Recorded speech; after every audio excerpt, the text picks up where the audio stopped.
Hello students, अब हम आपके साथ स्टार्ट करने जा रहे हैं हमारे chapter trial balance and error से क्वेश्चन। तो क्वेश्चन का एक बार मैं गिवन पार्ट आपको रीड करवा दूं और फिर इसके सॉल्यूशन पर आएंगे। फॉर्मेट मैंने पहले ही बना रखा है ट्रायल बैलेंस के लिए। आइए जी देखें क्या है हमारा क्वेश्चन। क्वेश्चन हमें कहता है given below is a cash book and ledger extracts relating to books of Messrs Ramchandra and sons. तो हमारे पास जो बिजनेस है किन के लिए बनाना है हमें ट्रायल, ये बनाना है trial balance Messrs Ramchandra and sons के लिए। इनकी बुक्स में हम ये ट्रायल बैलेंस बना रहे हैं और क्वेश्चन ने हमें कैश बुक दी है और लेजर के एक्सट्रैक्ट्स दिए हैं। एक्सट्रैक्ट यानी कंप्लीट लेजर नहीं दिए, बैलेंस वगैरह करके नहीं हो सकते हैं कुछ लेजर, कुछ बगैर बैलेंसिंग के भी गिवन हो सकते हैं। तो एक्सट्रैक्ट दिए हुए हैं आपको लेजर अकाउंट्स के भी, ठीक है। On 31st as at 31st March 2020 you are required to prepare trial balance. Trial balance बनाना है। सबसे पहले देखिए कैश बुक। कैश बुक में आपके पास कैश और बैंक कॉलम है जहां पे आपको कैश और बैंक का बैलेंस मिल रहा है। दोनों ही डेबिट बैलेंस है, क्योंकि क्लोजिंग बैलेंस से मत देखना, क्लोजिंग बैलेंस तो साइड कम था, क्रेडिट साइड इसलिए लिखे हैं उस तरफ, ठीक है। तो ये डेबिट बैलेंस है, 98,000 कैश का है। आइए लिखें। ट्रायल बैलेंस में हमें अकाउंट्स लिखने हैं, ये अकाउंट के नाम आएंगे। जो अकाउंट डेबिट है उसका अमाउंट डेबिट में लिखना, जिसका अमाउंट क्रेडिट है उसे क्रेडिट में लिखना। चलिए सबसे पहले कैश अकाउंट 98,000। उसके बाद इन्होंने बैंक का भी बैलेंस दिया है 5,91,000। बैंक का बैलेंस भी साथ में दिया हुआ है। दोनों बैलेंस कहां से लिए हैं? कैश बुक से लिए हैं। एक्चुअल में कैश बुक कैश अकाउंट की तरह, या बैंक जो बैंक कॉलम है कैश बुक का वो बैंक अकाउंट की तरीके से काम करता है, सेम होते हैं। इसलिए हम लेजर नहीं बनाते, काफी बार इनके लिए मेजोरिटी टाइम्स नहीं बनाते क्योंकि आइडेंटिकल हैं, सेम होते हैं। चलिए जी कैश और बैंक लिख लिया। उसके बाद कैपिटल अकाउंट का देखो बैलेंस। कैपिटल अकाउंट का आपको क्रेडिट बैलेंस है, ठीक है, कितना? 5 लाख रुपए। आइए तो इसे भी लिखें ट्रायल बैलेंस में। कैपिटल अकाउंट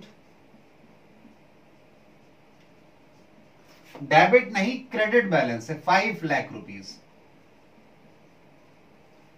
इसके बाद नेक्स्ट देखिए, नेक्स्ट अकाउंट हमें परचेज अकाउंट दिया हुआ है। अच्छा, परचेज अकाउंट को इन्होंने बैलेंस नहीं कर रखा। आपको पता है नॉमिनल अकाउंट्स को हम बैलेंस नहीं करते। तो जो नॉमिनल अकाउंट हमारे पास एक गिवन है परचेज अकाउंट, इसका बैलेंस चेक करें कितना है। हमारे है 42,000 प्लस 6,40,000। चलिए तो कितना हो गया? 6,82,000। तो परचेज का आपका डेबिट बैलेंस आएगा। इन्होंने टोटल नहीं किया, आपको टोटल करना पड़ेगा कि इसका कितना डेबिट है या क्रेडिट अमाउंट है। तो डेबिट में 6,82,000 लिखेंगे परचेज में। परचेज अकाउंट का क्या बैलेंस दे रखा है? डेबिट। कितना अमाउंट है? 6,82,000।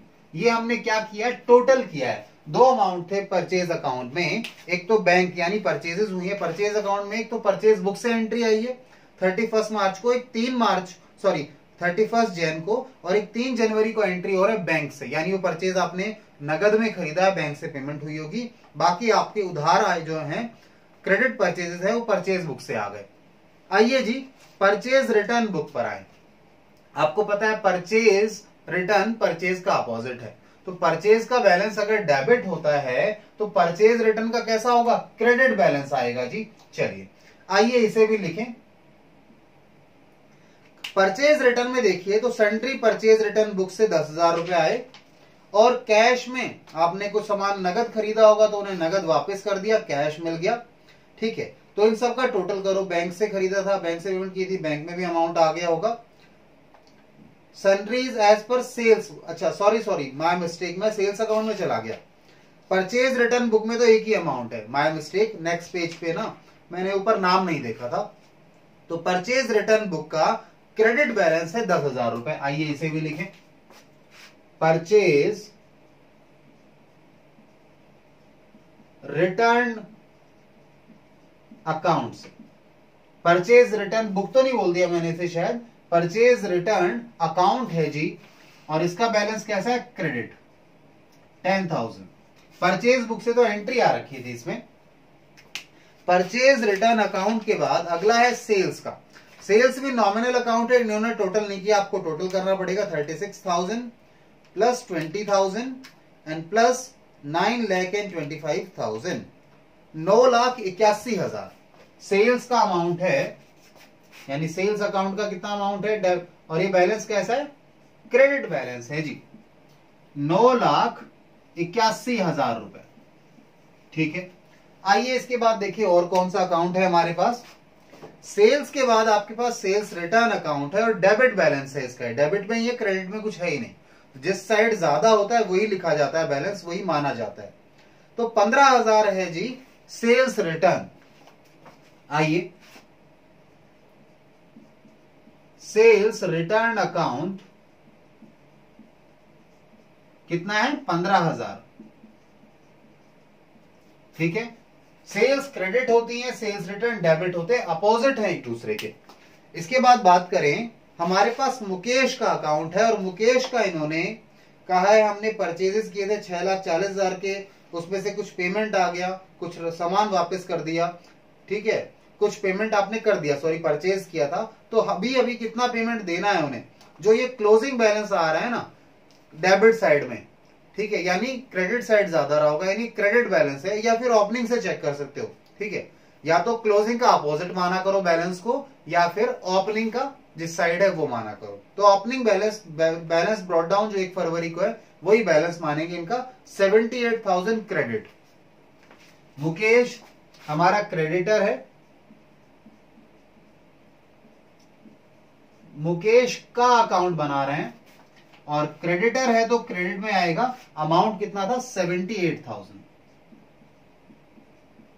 ये लीजिए। इसके बाद आते हैं नेक्स्ट अकाउंट पर। नेक्स्ट हमारे पास नवदीप का अकाउंट है, और नवदीप को आपने सेल्स की है, यानी आपका डेटर है, डेटर को आपने 6 लाख रुपए का सामान भेजा था, बेचा था, सेल्स किया था, उसने 4,70,000 रुपए आपको पे कर दिए। तो अभी और कितने लेने, 1,30,000 लेने, जो कि क्लोजिंग बैलेंस बताया क्वेश्चन ने। तो 1,30,000 का आपका डेटर है, यानी डेबिट बैलेंस है नवदीप का। आइए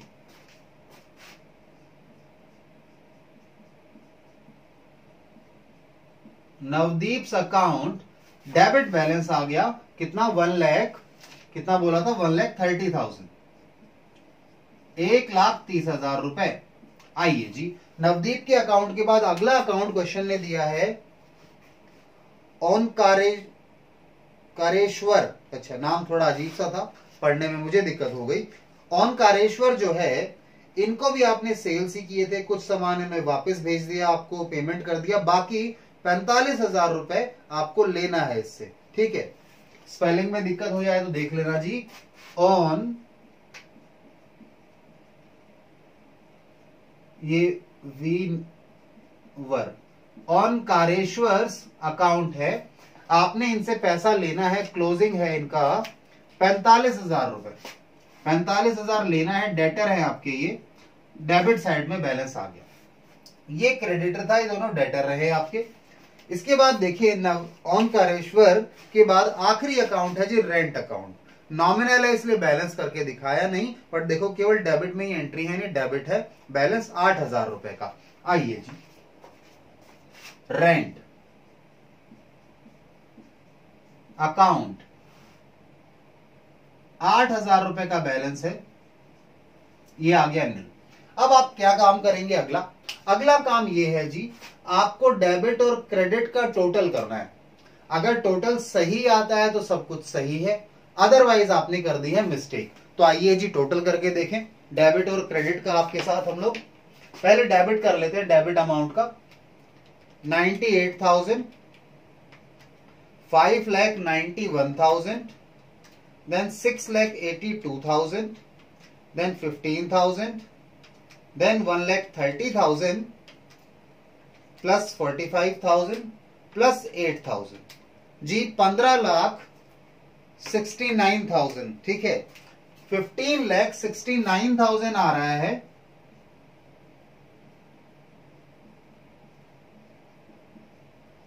ये लीजिए जी। ये डेबिट का आया है। अब क्रेडिट भी चेक करके देखो, अगर सेम आ जाता है तो बहुत बढ़िया है, हमारा क्वेश्चन हो गया, अदरवाइज कुछ मिस्टेक हुई है। 5 लाख प्लस में 10,000 प्लस 9,81,000 प्लस 78,000, जी बिल्कुल सेम है। 15,69,000 ही है, ये भी 15,69,000। चलिए जी, तो क्वेश्चन खत्म हो गया। क्वेश्चन ने बोला था कि ट्रायल बैलेंस बनाकर बताओ। आपके पास अकाउंट्स हैं, ठीक है, कुछ आपके पास कैश बुक भी थी और लेजर के एक्सट्रैक्ट्स थे, उनके बेसिस पर हमने ये ट्रायल बैलेंस बना लिया। ट्रायल बैलेंस बनाते समय ध्यान रखना है किस अकाउंट का क्या बैलेंस है। जिसका डेबिट बैलेंस है उसे हमने डेबिट कॉलम में लिखा, उस अमाउंट, जैसे कैश का डेबिट था तो उसका अमाउंट कहां आ गया, डेबिट कॉलम में आया, ठीक है। जिनका क्रेडिट बैलेंस है उनका अमाउंट क्रेडिट साइड पे आएगा, यानी अमाउंट कॉलम में क्रेडिट में आएगा। तो सिंपल है ट्रायल बैलेंस। आइए इसे नोट डाउन कर लीजिए, फिर हम नेक्स्ट क्वेश्चन स्टार्ट करेंगे आपके साथ हमारे इस चैप्टर में, ठीक है। लिखिए इसे आप।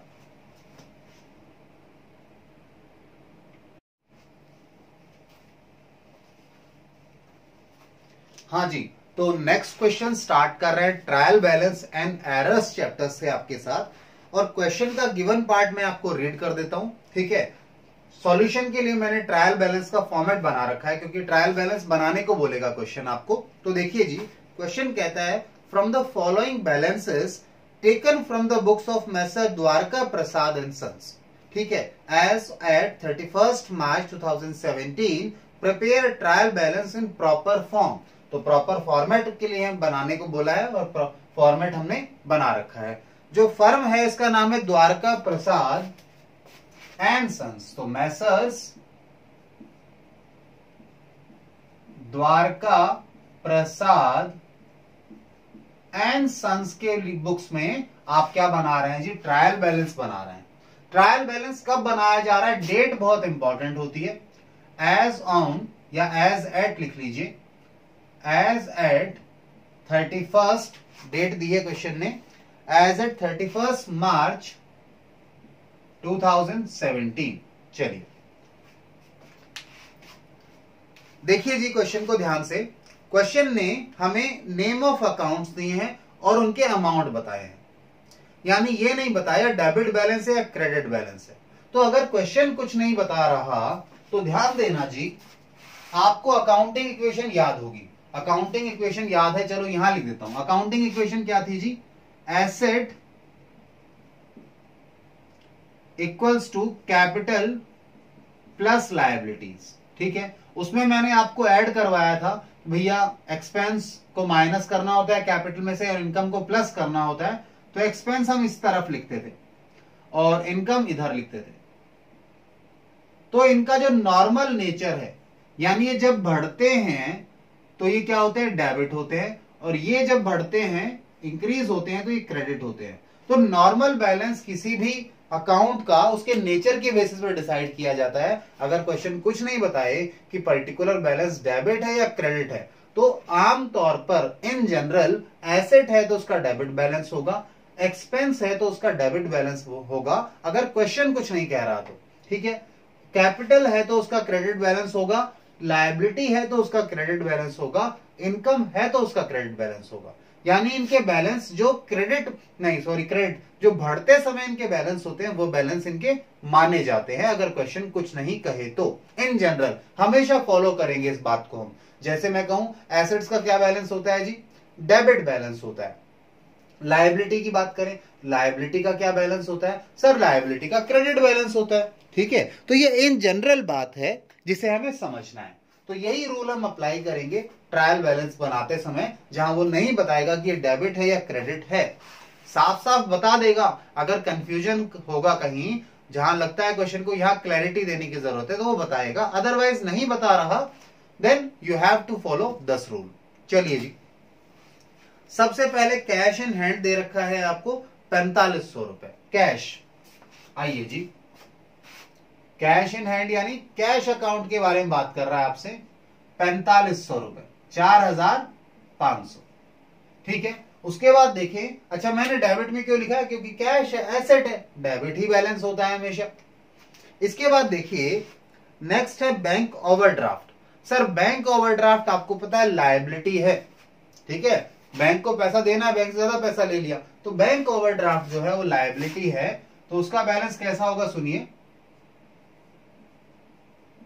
Bank overdraft account. अमाउंट कितना है, अमाउंट है जी 8,000 रुपए, 8,000 रुपीज, ये लीजिए जी क्रेडिट में आ गया, लायबिलिटी है तो क्रेडिट बैलेंस होगा। इसके बाद देखिए नेक्स्ट है जी ओपनिंग स्टॉक। ओपनिंग स्टॉक की बात करें जी,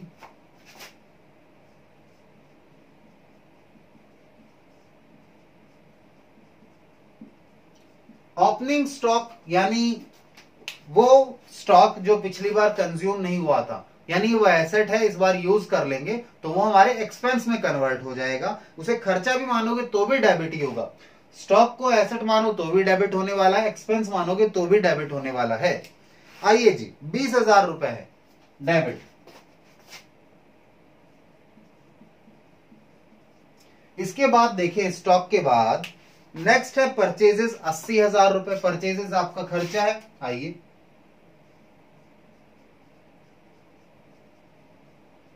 परचेजेस अकाउंट 80,000 रुपीज, ठीक है, इनके करस्पॉन्डिंग में क्रेडिट नहीं आया। देन परचेज के बाद परचेज रिटर्न है जी आपके पास 2,000 रुपए, परचेज रिटर्न कितना है 2,000।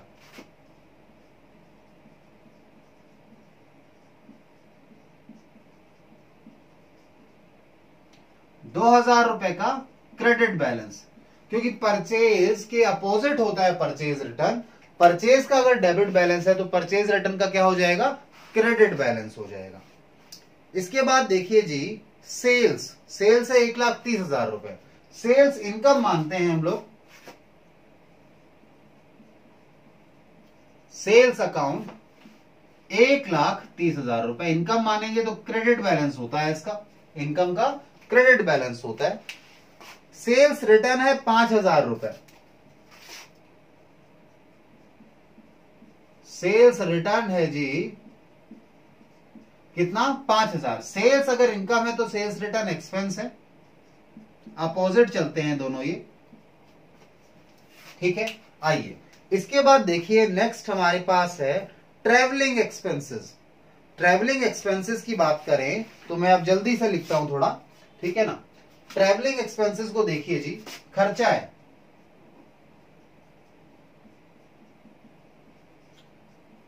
ट्रेवलिंग एक्सपेंसेस अकाउंट कितना है, अमाउंट, अमाउंट है जी 1,800 रुपए, खर्चा है तो डेबिट में आएगा, यानी उसका बैलेंस कैसा होगा, डेबिट बैलेंस होगा। उसके बाद कहता है डिस्काउंट अलाउड, डिस्काउंट अलाउड भी आपको पता है खर्चा है तो भी डेबिट बैलेंस ही आएगा, हमने डिस्काउंट दिया है।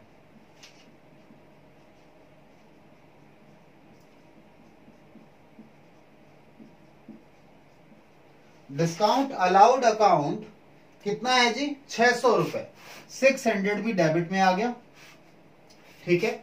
इसके बाद चलिए, इसके बाद देखिए हम लोग डिस्काउंट रिसीव्ड, डिस्काउंट रिसीव्ड की बात करो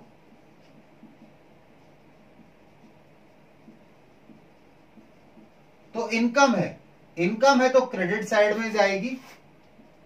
कितना है अमाउंट, अमाउंट है 1,500 रुपए, 1,500। चलिए इसके बाद देखिए नेक्स्ट है जी आपके पास मशीनरी। मशीनरी का 24,000 बैलेंस है, मशीनरी आपकी एसेट है, मशीनरी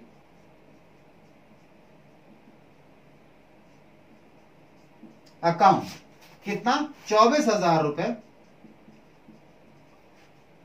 ठीक है। मशीनरी के बाद लैंड एंड बिल्डिंग 50,000 रुपए, लैंड एंड बिल्डिंग अकाउंट 50,000 रुपए, ठीक है। एसेट है ना लैंड एंड बिल्डिंग तो डेबिट बैलेंस होगा। डेटर्स 18,400, इतना ही है ना, हाँ। डेटर्स अकाउंट 18,400 रुपए, ये लीजिए, ये भी डेबिट में आएगा, डेटर है वैसे ही पैसा लेना है आपने इनसे, क्रेडिटर है 8,500, क्रेडिटर हैं, इनका अकाउंट है 8,500 रुपए। सॉरी, ये मैंने टिक एक ज्यादा कर दिया, इन तीनों के लिए तो आ ही गया था एक, ये आ गया। ठीक है, 8,500 आ गए क्रेडिटर। किसी को डाउट आए तो ये देखो, ये क्रेडिटर पर चलेगा जी हम। ठीक है, थोड़ा अलाइनमेंट बिगड़ जाता है मुझसे, तो उसको आप देखेंगे ध्यान से। इसके बाद देखिए नेक्स्ट हमारे पास डेटर क्रेडिटर के बाद है बिल रिसीवेबल। बिल रिसीवेबल यानी आपको एक एसेट है, बीआर जिसे बोलते हैं, आपने किसी ने एक्सेप्ट किया हुआ, एक डॉक्यूमेंट साइन किया कि वो पैसे आपको देगा, आपके लिए वो एसेट, इसलिए आपने उसे बिल रिसीवेबल बोला। आइए, बिल रिसीवेबल अकाउंट, थोड़ा सा स्पेस मेरे पास कम पड़ रहा है, इसलिए मुझे अकाउंट्स को इस तरीके से लिखना पड़ रहा है, थोड़ा सा कंजेशन कर रहे हैं हम। कितना है जी ये बिल रिसीवेबल? 2,850, 2,850। आइए, इसके बाद देखिए बिल रिसीवेबल के बाद बिल पेएबल है 1,650। अब आपको बिल की पेमेंट करनी है, यानी आपकी लायबिलिटी है 1,650 की। बिल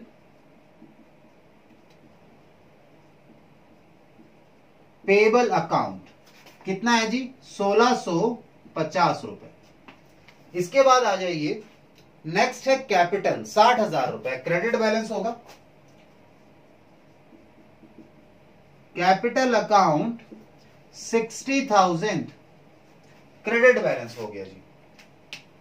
इसके बाद हमारे पास ड्राइंग्स है जी 6,000 रुपए। एक काम करें, यहां पर स्पेस नहीं बचा है, हम इधर लिख ले, हम मान लेंगे कि कैरी फॉरवर्ड कर रहे हैं इसी आगे, ठीक है ना। चलिए जी, इधर लिख लेते हैं इसको, मैं थोड़ा शॉर्ट में लिखता हूं इसे। यहां आप नेम ऑफ अकाउंट लिख दे रहा कंटिन्यू करने के लिए, लाइन नहीं लिख रहा हूं, नेम ऑफ अकाउंट, और ये डेबिट अमाउंट और ये क्रेडिट अमाउंट, ऐसे लिख लेना जी, यानी ये कंटिन्यू कर रहे हैं इन अकाउंट्स को। यहां पे नेम ऑफ अकाउंट में आगे देखें, हमने कैपिटल लिख लिया, इसके बाद लिखते हैं ड्राइंग्स। कैपिटल का अगर क्रेडिट बैलेंस है तो ड्राइंग का डेबिट बैलेंस होगा। आइए,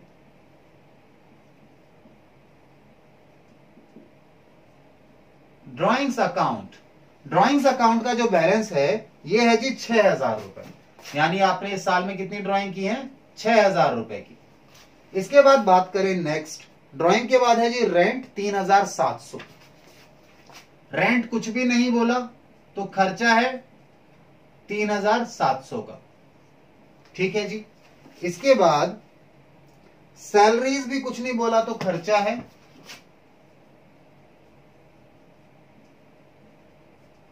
सैलरी का अमाउंट था जी 3,600 रुपए, सॉरी 3,600 रुपए आ गया। इसके बाद देखिए लोन का क्रेडिट बैलेंस है, क्वेश्चन बोल रहा है, देखो लोन में अगर कंफ्यूजन है तो लोन के लिए खुद बोला है क्रेडिट है, तो क्रेडिट है तो बैलेंस क्रेडिट होगा लोन का। इसका लोन अकाउंट, अमाउंट कितना है जी लोन अकाउंट का? 10,000 रुपए, यानी आपने लोन ले रखा है, आपकी लायबिलिटी है ये। इसके बाद बात करिए जी interest on loan. Interest on loan, अगर आपने लोन ले रखा है और उसके ऊपर इंटरेस्ट की बात चल रही है तो ये इनकम हो सकती है क्या? नहीं, ये खर्चा है। इंटरेस्ट ऑन लोन, अमाउंट है जी 1,200 रुपए, खर्चा है 1,200 का, ये लीजिए। चलिए, इसके बाद आपने क्या करना है मैं आपको बता देता हूं, आपने डेबिट और क्रेडिट का टोटल करना है। चलिए जी, डेबिट और क्रेडिट कॉलम का टोटल करना है हम लोगों ने। यहां थोड़ा लाइन नहीं लगा रहा हूं मैं, चलो बीच में भी लगा दो, ठीक है, हटा दो, क्योंकि थोड़ा हो सकता है स्पेस कम पड़ जाए अमाउंट लिखने के लिए। तो अगला काम हमारा क्या है जी, हमने पहला काम कर लिया कि जो भी हमारे अकाउंट्स थे उनके बैलेंसेस हमने डेबिट में जाने चाहिए थे, डेबिट में लिखे, क्रेडिट में जाने चाहिए तो क्रेडिट में लिख दिए। अब अगला काम क्या है? अगला काम है टोटल करना।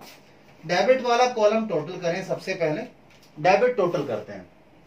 और ये लाइन, ये कोई वैसा लाइन नहीं है, बताने के लिए था कि ये हमारा जो क्रेडिटर है 8,500 है। तो आइए मेरे साथ, 4,500 plus 20,000 plus 80,000 plus 5000 plus 1800 plus 600 plus 24,000 plus में 50,000 प्लस में 18,400 प्लस में 2,850, यहां तक हो गया 2,850 तक। इसके बाद इधर चले, प्लस में 6,000 रुपए प्लस में 3,700 प्लस में 3,600 प्लस में 1,200।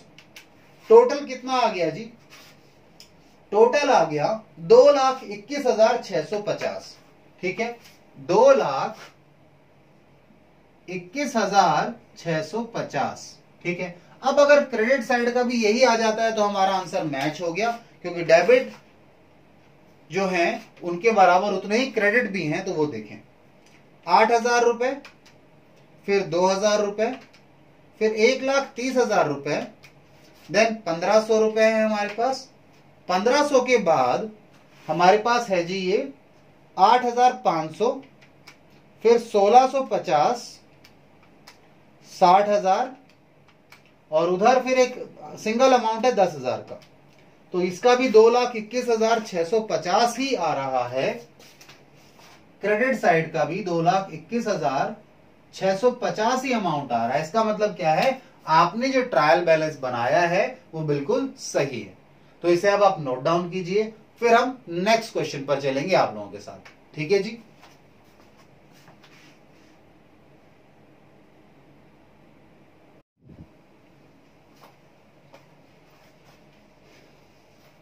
हाँ जी, तो नेक्स्ट क्वेश्चन स्टार्ट कर रहे हैं हम trial balance and errors chapter के साथ। और क्वेश्चन का गिवन पार्ट में एक बार समझा देता हूं, फिर हम इसके सॉल्यूशन को करेंगे।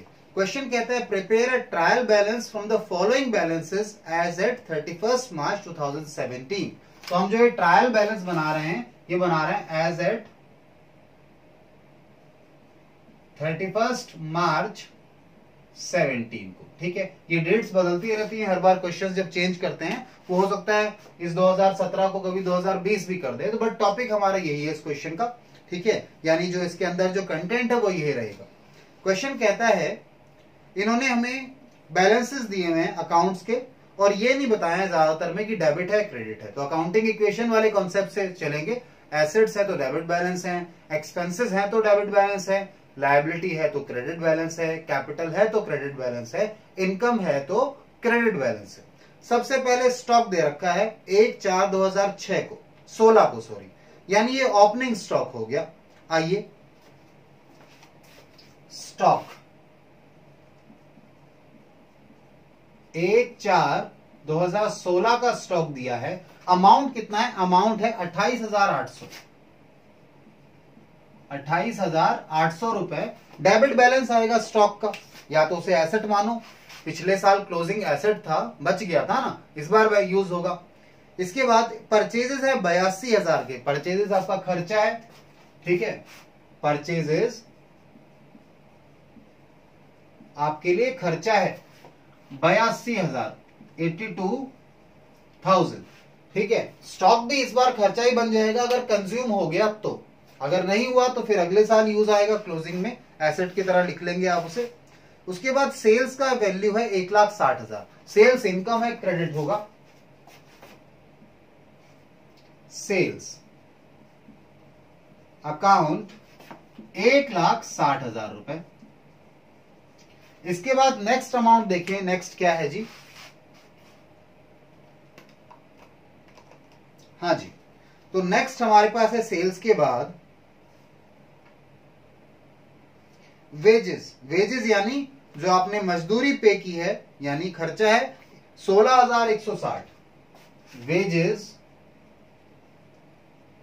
अकाउंट खर्चा है 16,160 रुपए का। आइए जी, इसके बाद चले नेक्स्ट हम लोग। वेजेस के बाद है सैलरी, और सैलरी का अमाउंट है जी 6,400। सैलरी भी खर्चा है आपका, क्वेश्चन कुछ नहीं बोल रहा तो। सैलरीज अकाउंट, ठीक है, कितना है? 6,400 रुपए खर्चा है ना जी। चलिए, ये अलाइनमेंट थोड़ा बिगड़ रहा है,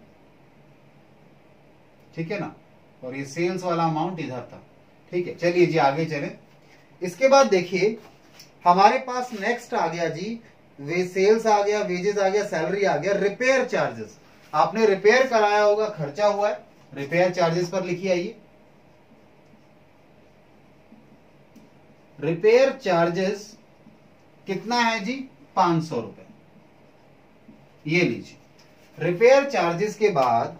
नेक्स्ट है कमीशन रिसीव्ड। कमीशन रिसीव हुआ है जी, इनकम है, साफ साफ बोल रहे हैं, कमीशन जो है वो रिसीव्ड हुआ है, इनकम है। कितनी इनकम है जी कमीशन की, 800 रुपए की इनकम है, ठीक है। इसके बाद नेक्स्ट चले, कमीशन रिसीव के बाद सन्ड्री डेटर्स, डेटर आपके हैं 24,200, सन्ड्री लिख देता हूं, चलो मैं सन्ड्री। वैसे सन्ड्री डेटर का मतलब क्या है, इसके अंदर काफी डेटर्स है जी, एक अकेला नहीं है, सन्ड्री डेटर्स, ठीक है।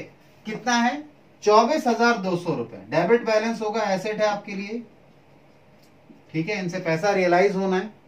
इसके बाद क्रेडिटर्स हैं जी 7,300 रुपए के, क्रेडिटर्स 7,300 रुपए। क्रेडिट बैलेंस है, क्रेडिटर है, वैसे नाम से ही पता लग रहा है, debtor debit balance, creditor credit balance. Capital है 90,000, कैपिटल का क्रेडिट बैलेंस होता है, आइए लिखें, कैपिटल 90,000, 90,000 रुपए जी। इसके बाद देखें नेक्स्ट, कैपिटल के बाद क्या है, ड्राइंग्स है 4,400, अपोजिट बैलेंस होगा कैपिटल के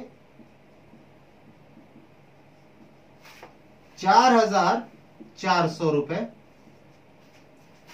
400 रुपए, ठीक है जी। चलिए, ड्राइंग्स के बाद रिटर्न इनवर्ड, ध्यान देना जी, रिटर्न इनवर्ड यानी रिटर्न हो रहा है इनवर्ड यानी अंदर की तरफ। आपके पास कौन सा सामान वापस आता है जी, आप जो बेचते हैं वो वापस आता है, और आप कौन सा वापस करते हैं, जो खरीदा था वो वापस करते हैं। तो रिटर्न इनवर्ड क्या है जी, रिटर्न इनवर्ड ध्यान से देखिए, रिटर्न इनवर्ड, रिटर्न इनवर्ड क्या कहलाएगा, ध्यान से समझिएगा। रिटर्न इनवर्ड यानी सेल्स रिटर्न, क्या है जी, ये सेल्स रिटर्न है। अब सेल्स का बैलेंस क्रेडिट होता है तो सेल्स रिटर्न का डेबिट होगा। अमाउंट है जी 7,500। इसके बाद चले नेक्स्ट, नेक्स्ट हमारे पास है पर रिटर्न आउटवर्ड, रिटर्न आउटवर्ड यानी रिटर्न कहां जा रहा है, बाहर की तरफ, यानी परचेज रिटर्न है, परचेज रिटर्न कहलाएगा। परचेज का डेबिट बैलेंस होता है खर्चा, तो परचेज रिटर्न का अपोजिट यानी कि क्रेडिट बैलेंस होगा 5,600 रुपए।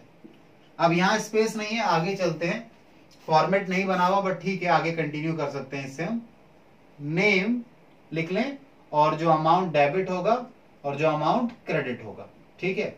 आइए जी कंटिन्यू करें हमारे क्वेश्चन को, आगे के अकाउंट्स इधर लिखेंगे, टोटल में उधर जोड़ लेंगे। हमने रिटर्न आउटवर्ड तक कर लिया। कैरेज इनवर्ड, कैरेज मतलब जो भाड़ा वगैरह लगता है सामान को लेकर, इनवर्ड यानी लेकर आने के लिए, पर जनरली परचेज के साथ होता है। तो खर्चा है हमारा कितना जी, 1640।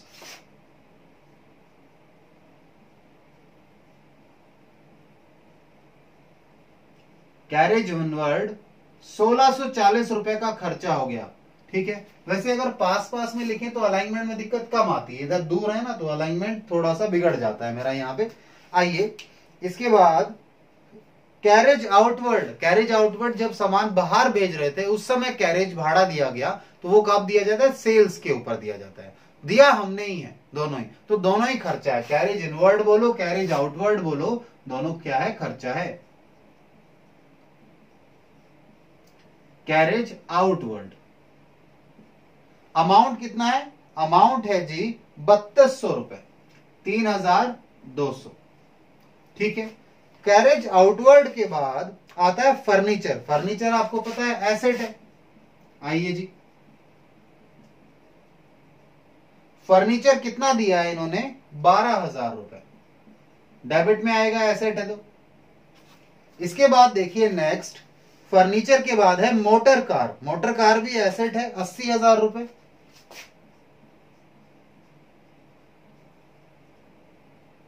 ₹80,000 ये लीजिए। मोटर कार के बाद कैश इन हैंड है, कैश इन हैंड है 4,700। कैश ही लिख दो, उसे कैश इन हैंड लिखने की क्या जरूरत है, लिखो तो कैश इन हैंड भी लिख सकते हो, कोई दिक्कत नहीं है। 4,700 रुपए कैश है, तो हमारे पास डेबिट बैलेंस ही होगा। ठीक है जी। कैश के बाद नेक्स्ट है बैंक ओवरड्राफ्ट, यानी कि इस बार क्या हो गया, बैंक ओवरड्राफ्ट का मतलब क्या है जी, सुनिए ध्यान से। बैंक ओवरड्राफ्ट का मतलब है कि पैसा बैंक में नेगेटिव में है, यानी बैंक हमसे पैसा मांगता है, यानी लायबिलिटी है। आइए क्रेडिट में लिखेंगे, बैंक ओवरड्राफ्ट। अमाउंट है जी बैंक ओवरड्राफ्ट का 25,400 रुपए, 25,400। उसके बाद आती हैं इन्वेस्टमेंट्स। आपने इन्वेस्टमेंट्स किए हैं, उनसे बेनिफिट मिलेगा, यानी आपके वो एसेट्स हैं। 20,000 रुपए डेबिट बैलेंस होगा इन्वेस्टमेंट्स का, 20,000। उसके बाद अगला है इंटरेस्ट ऑन इन्वेस्टमेंट्स। आपने जो इन्वेस्टमेंट किए हैं उन पे इंटरेस्ट मिला, भाई हमने इंटरेस्ट इन्वेस्टमेंट की है तो ब्याज हमें मिलेगा, हमें ब्याज मिलेगा तो हमारी इनकम है। आइए इंटरेस्ट ऑन इन्वेस्टमेंट्स,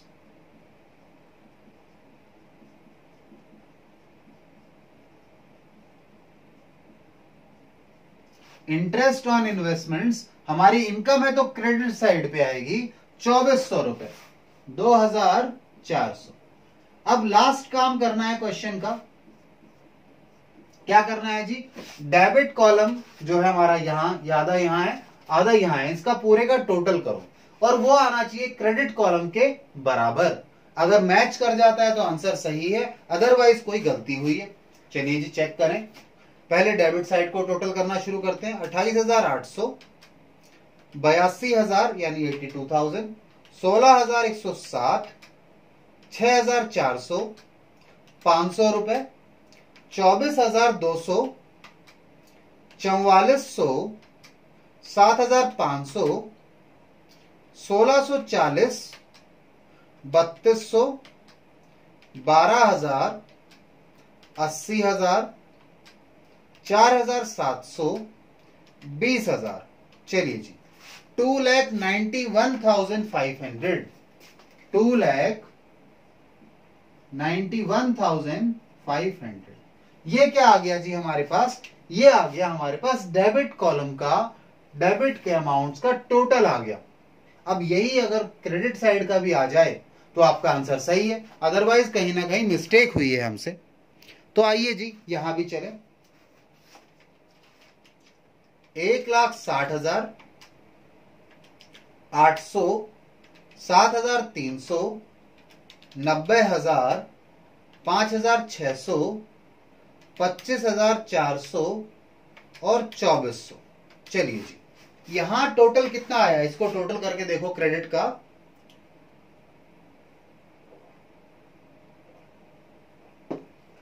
क्रेडिट का भी टोटल मेरा यही आया है, 2,91,500 ही, 2,91,500 आया। ठीक है, यानी दोनों साइड मैच कर गई। अगर मैच कर रही है तो हमने ट्रायल बैलेंस सही बना लिया। ठीक है, ट्रायल बैलेंस का सही होने का मतलब ये नहीं कि कोई गलती नहीं है, गलतियां हो सकती हैं और कोई, बट हमारे हिसाब से अरिथमेटिकली ठीक है कि ट्रायल बैलेंस ओके है हमारा। अगर दोनों का साइड टोटल आ रहा है तो पीछे शायद कोई गलती ना हो, क्योंकि एरर्स की बात भी करेंगे इस चैप्टर में, तो आगे चल के सीखेंगे कुछ गलतियां होंगी, उन्हें हमें सही करना होगा। ठीक है, तो ये क्वेश्चन हमने नोट डाउन कर लिया है, पूरा सॉल्व हो गया। आप इसे एक बार नोट डाउन कर लीजिए अपनी नोटबुक में। ठीक है, फिर इसके बाद हम नेक्स्ट क्वेश्चन पर चलेंगे आपके साथ। लिखिए इसे आप लोग।